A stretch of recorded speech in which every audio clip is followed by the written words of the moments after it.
Man guys, Indians naghugas ng mukha at kamay sa mismong pagkakainan ng tao. Ano ba yan? Isa pa to.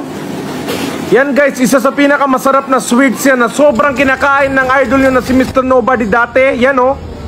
Tapos ganyan pala nila ginagawa yan. Ano yan? Papaya o honeydew? Hindi ko alam, wala kami pakialam. Hindi siya malinis. Hindi siya malinis. Naka-gloves pa yung isang kamay, edi yung isa rin sana. Sobra na ako bad trip sa mga ganyan. Doon ka, wag ka daw video. Bakit? Tinatapon lang oh. Nilagay lang sa floor na ganon.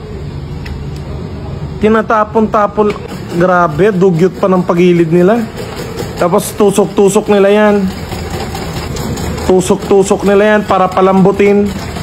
Yan guys, tignan nyo. Lambot na, para na siyang salmon. Yan oh. Tapos pinapakulo nila sa mainit na tubig para malinis.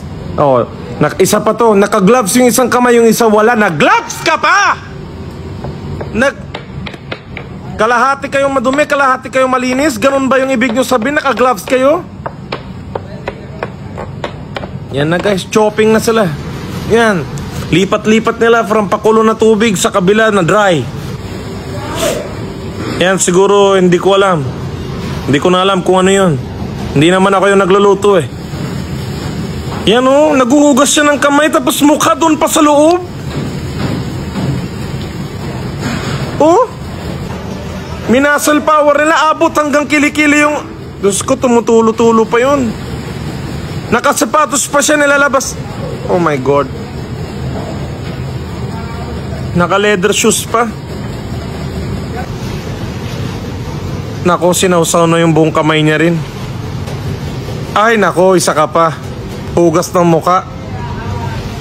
Okay, lalabas na nila, pagod na sila. Nilagay na yan na. Asukal yan for sure. Yes, asukal yan, alam ko. Yan na, mix. Ano yan? Milk? Diyos ko. Ay nako.